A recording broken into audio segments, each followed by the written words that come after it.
ನಾವು ಕನ್ನಡದಲ್ಲಿ ಕಲಿಕಾ ಚೇತರಿಕೆ ಅಂತ ಕರಿತೀವಿ. ನವಿ ಕಕ್ಷಾ ಹಿಂದಿ 9ನೇ ತರಗತಿ ಹಿಂದಿಯಲ್ಲಿ सीखने के प्रतिफल 4, कलिका फल 4, गतिविधि 3, ಚಟುವಟಿಕೆ 3 और मूल्यांकन गतिविधि ಮತ್ತು ಮೌಲ್ಯಮಾಪನ ಚಟುವಟಿಕೆಗಳ ಉತ್ತರಗಳನ್ನು ನೋಡುವ. ಇದರ ಹಿಂದಿನ ವಿಡಿಯೋಗಳನ್ನು ನೋಡದೇ ಇದ್ರೆ ಈ ವಿಡಿಯೋದ ಡಿಸ್ಕ್ರಿಪ್ಷನ್ ಬಾಕ್ಸ್ ನಲ್ಲಿ 9ನೇ ತರಗತಿ ಹಿಂದಿ ಕಲಿಕಾ ಹಾಳೆಗಳ ಉತ್ತರಗಳು ಅಂತ ಒಂದು ಪ್ಲೇಲಿಸ್ಟ್ ಲಿಂಕ್ ಸಿಗುತ್ತೆ, ಅದನ್ನು ಒತ್ತಿ ನೋಡಬಹುದು. ಶುರು ಮಾಡೋಣ.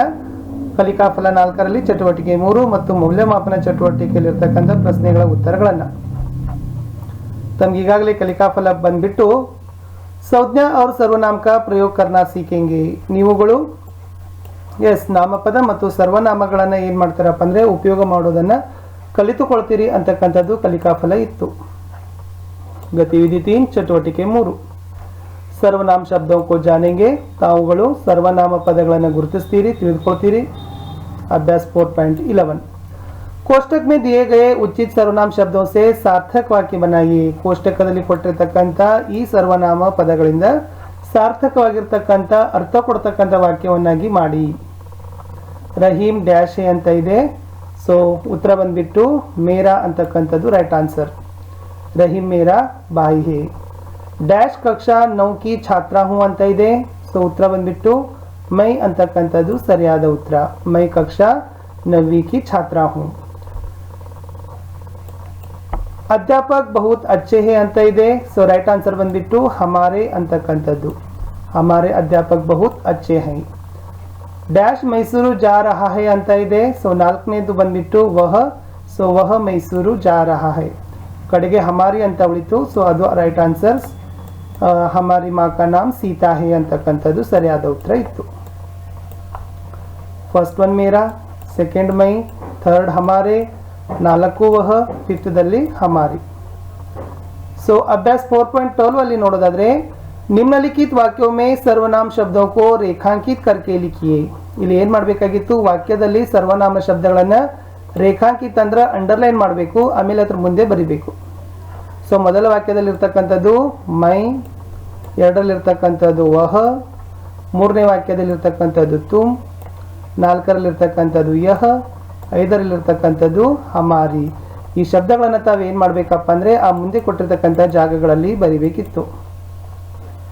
ಮೈ, ವಹ, ತುಮ್, ಯಹ, ಹಮಾರಿ ಅಂತಕ್ಕಂಥದ್ದು ಸರಿಯಾದ ಉತ್ತರ ಇತ್ತು. ನೆಕ್ಸ್ಟ್ 4.13 ನಮೂನೆ के अनुसार सर्वनाम शब्दों से सार्थक वाक्य बनाइए. ಇಲ್ಲಿ ಉದಾಹರಣೆ ಕೊಟ್ಟಿದ್ದಾರೆ, ಇದಕ್ಕೆ ಮಾದರಿಯಂತೆ ತಾವೇನು ಮಾಡಬೇಕು, ಸರ್ವನಾಮ ಪದಗಳನ್ನು ಒಂದು ಸಾರ್ಥಕ ವಾಕ್ಯದಲ್ಲಿ ರೆಡಿ ಮಾಡಬೇಕು. ಹಮ್ ಆಪ್ಕೆ ಸಾಥೆ ಅಂತಕ್ಕಂಥದ್ದು ಹಮ್ ಅನ್ನು ಏನು ಮಾಡಿದ್ದಾರೆ, ಬಳಕೆ ಮಾಡಿದ್ದಾರೆ. ಅದೇ ತರನಾಗಿ ಮೇರಾ ಅಂತ ಇತ್ತು, ಸೊ ಮೇರಾವನ್ನು ಬಳಸಿ ಬರೀತಕ್ಕಂಥ ವಾಕ್ಯ ಮೇರಾ ನಾಮ್ ರೋಹನ್ ಹೇ ಅಂತಕ್ಕಂಥದ್ದು ರೈಟ್ ಆನ್ಸರ್. ಸೊ ಎರಡನೇದು ಹಮಾರಾ ಅಂತ ಇದೆ, ಸೊ ಹಮಾರ ಉತ್ತರ ನೋಡೋದಾದ್ರೆ ಹಮಾರಾ ದೇಶ್ ಶಾಂತಿ ಕೆ ಲಿಯೇ ಪ್ರಸಿದ್ಧ ಹೇ ಅಂತಕ್ಕಂಥದ್ದು. 3ನೇದು ಮುಜೆ ಇದೆ, ಉತ್ತರ ನೋಡೋದಾದ್ರೆ ಮುಜೆ ಗಾನಾ ಗೀತ್ ಗಾನಾ ಪಸಂದ್ ಹೇ, ಯಾ ಗಾನಾ ಗಾನಾ ಪಸಂದ್ ಹೇ ಅಂತಾನು ಕೂಡ ಬರಿಬೋದು. ಹಾಡೋದು ನನಗೆ ತುಂಬಾ ಇಷ್ಟ ಇದೆ ಅಂತ ಬರಿಬೋದು. ಮುಜೆ ಗೀತ್ ಅಂತಕ್ಕಂಥದ್ದು ಇಲ್ಲಿ ಕೂಡ ತಾವೇನು ಮಾಡಬಹುದಾಗಿತ್ತು, ಬರಿಬಹುದಾಗಿತ್ತು. ಮುಜೆ ಗೀತ್ ಗಾನಾ ಪಸಂದ್ ಹೇ, ನನಗೆ ಹಾಡು ಹೇಳೋದು ತುಂಬಾ ಇಷ್ಟ ಅಂತಾನು ಕೂಡ ಬರಿಬಹುದು. 4ರಲ್ಲಿ ತುಜೆ ಇದೆ, ಸೊ ತುಜೆ ಬಳಸ್ತಕ್ಕಂಥದ್ದು ತುಜೆ ಕ್ಯಾ ಚಾಹಿಯೇ, ನಿನಗೇನು ಬೇಕು. ಕಡೆಗಿರ್ತಕ್ಕಂಥದ್ದು ಉನ್ಹೆ ಅಂತ ಇದೆ, ಸೊ ಬಳಸ್ತಕ್ಕಂಥದ್ದು ಉನ್ಹೆ ಕಪಡೆ ಚಾಹಿಯೇ, ಅವರಿಗೆ ಏನು ಬೇಕು, ಬಟ್ಟೆಗಳು ಬೇಕು ಅಂತಕ್ಕಂಥದ್ದು ವಾಕ್ಯ ಇತ್ತು. मूल्यांकन गतिविधि मौल्यमापन चटुवटिके. निम्नलिखित वर्ग पहेली में कुछ संज्ञा शब्द है, उनके संज्ञा के भेदों के अनुसार लिखिए. ಈ ಪದಬಂಧದಲ್ಲಿ ನಾಮಪದಗಳಿದಾವೆ, ಆ ನಾಮಪದಗಳನ್ನು ಅವುಗಳ ಪ್ರಕಾರಕ್ಕನುಗುಣವಾಗಿ ಬರಿಬೇಕು. ಏನು ಬರಿಬೇಕಿತ್ತು, ವ್ಯಕ್ತಿವಾಚಕ ಯಾವುದು, ಜಾತಿವಾಚಕ ಯಾವುದು, ಭಾವವಾಚಕ ಶಬ್ದಗಳನ್ನು ಬರಿಬೇಕಿತ್ತು. ಉತ್ತರ ನೋಡೋದಾದ್ರೆ ವ್ಯಕ್ತಿವಾಚಕ ಇದಾವೆ, ರಾಧಾ ಇದೆ, ಧನುಷ್ ಇದೆ, ತಾಜ್ ಮಹಲ್ ಇದೆ. ಜಾತಿವಾಚಕದಲ್ಲಿ ದೇಶ್ ಇದೆ, ಭಾವವಾಚಕದಲ್ಲಿ ಸುಂದರತಾ, ದುಃಖ, ಜೀತ್ ಇವೆಲ್ಲ ಏನಪ್ಪಾ ಅಂತಂದ್ರೆ ಸಂಜ್ಞಾದು ಪ್ರಕಾರಗಳು. ಮುಂದೆ ಹೋಗೋಣ. ಅಭ್ಯಾಸ 2ದಲ್ಲಿ ನಿಮ್ನಲಿಖಿತ ಆಯಾತ್ ಮೇ ಸಂಜ್ಞಾ ಯಾ ಸರ್ವನಾಮ ಶಬ್ದ ಹೇ. ಈ ಒಂದು ಆಯತದಲ್ಲಿ ನಾಮಪದ ಮತ್ತು ಸರ್ವನಾಮ ಪದಗಳಿದಾವೆ. ಉನ್ಕೋ ಛಾಂಟ್ ಕರ್ ಸ್ತಂಭೋ ಮೇ ಲಿಖ್ ಕರ್ ಉನ್ಕಿ ಸೂಚಿ ಬನಾಯಿಯೇ. ಅವುಗಳನ್ನು ಆರಿಸಬೇಕು. ಯಾವುದು ಸಂಜ್ಞಾ ಯಾವುದು ಸರ್ವನಾಮ ಅಂತ ಬರೆದು ಅದರ ಕೆಳಗಡೆ ಕೋಷ್ಟಕದಲ್ಲಿ ನೀವು ಬರಿಬೇಕಿತ್ತು. ಉತ್ತರ ನೋಡೋಣ. ಆ ಒಂದು ಆಯತದಲ್ಲಿರ್ತಕ್ಕಂಥ ಮೊದಲಿಗೆ ಸಂಜ್ಞಾ ಶಬ್ದಗಳನ್ನು ನೋಡೋಣ. ನಾಮಪದಗಳು: कार, मोनिका, गंगा, नदी, टी नरसीपुर, चांदनी, पुलिस, मेज, परिवार, रामायण, बीदर, गाय, सरस्वती, घोड़ा, हाथी, ಬಾಲಕ್ ಇವೆಲ್ಲ ಏನಪ್ಪ ಅಂತಂದರೆ ನಾಮಪದಗಳು ಇದ್ದು ಈ ಒಂದು ಆಯತದಲ್ಲಿ. ಇನ್ನು ಸರ್ವನಾಮಗಳು ಯಾವಿದ್ದಾವೆ ಅಂತಂದರೆ ಎಸ್, ಆಪ್ ಇದೆ, ತುಮ್, ಹಮ್, ಮೇರಿ ಇದೆ, यह, वह, कोई, तुमको, उसने, तू, हमारा, इनसे ಇವೆಲ್ಲ ಏನಿದಾವಪ್ಪ ಅಂದ್ರೆ ಉನೇ ಸರ್ವನಾಮಗಳು ಆಗಿದ್ದವು.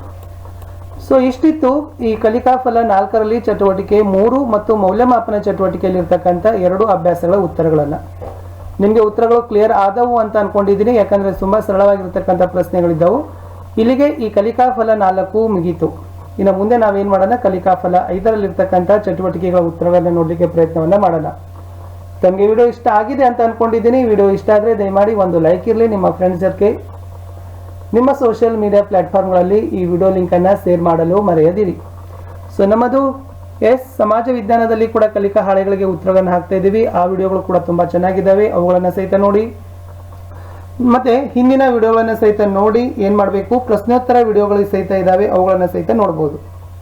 ತುಂಬ ಬೆನಿಫಿಟ್ ಆಗಿರ್ತಕ್ಕಂಥ ತುಂಬ ಅನುಕೂಲಕರವಾಗಿರ್ತಕ್ಕಂಥ ವಿಡಿಯೋಗಳು ಎಲ್ಲ ನಿಮಗಾಗಿದ್ದಾವೆ. ಅವೆಲ್ಲರ ತಾವು ಸದುಪಯೋಗವನ್ನು ಪಡೆದುಕೊಳ್ಬೋದು. ಮುಂದಿನ ವಿಡಿಯೋ ಯಾವುದು ಅಂತ ತಮಗೆ ಗೊತ್ತಾಗಬೇಕಾದ್ರೆ ಚಾನಲ್ನ ವಿಡಿಯೋ ಟ್ಯಾಬ್ಗೆ ಹೋದ ನಂತರ ಅಲ್ಲಿ ತಮಗೆ ಮೇಲೆ ಒಂದು ವಿಡಿಯೋ ಕಾಣುತ್ತೆ, ಅಪ್ಕಮಿಂಗ್ ವಿಡಿಯೋ ಅಂತ. ಅದರ ಕೆಳಗಡೆ ದಿನಾಂಕ ಮತ್ತು ಸಮಯ ಇದೆ. ಸೊ ಆ ದಿನಾಂಕ ಆ ಸಮಯಕ್ಕೆ ಆ ಥಂಬ್ನೇಲ್ ಮೂಲಕ ತಾವು ಏನು ಮಾಡ್ಕೊಳ್ಬೋದು, ತಿಳ್ಕೊಳ್ಬೋದು. ಈ ವಿಡಿಯೋ ಈ ದಿನಾಂಕದಂದು ಈ ಸಮಯಕ್ಕೆ ಏನಾಗ್ತದಪ್ಪ ಅಂದ್ರೆ ಹಾಸ್ಟ್ ಆಗ್ತದೆ. ಇಷ್ಟೇ ಇತ್ತು ಈ ಒಂದು ವಿಡಿಯೋದಲ್ಲಿ. ಮತ್ತೆ ಸಿಗುವ ಹೊಸದಾಗಿರ್ತಕ್ಕಂಥ ವಿಡಿಯೋದಲ್ಲಿ.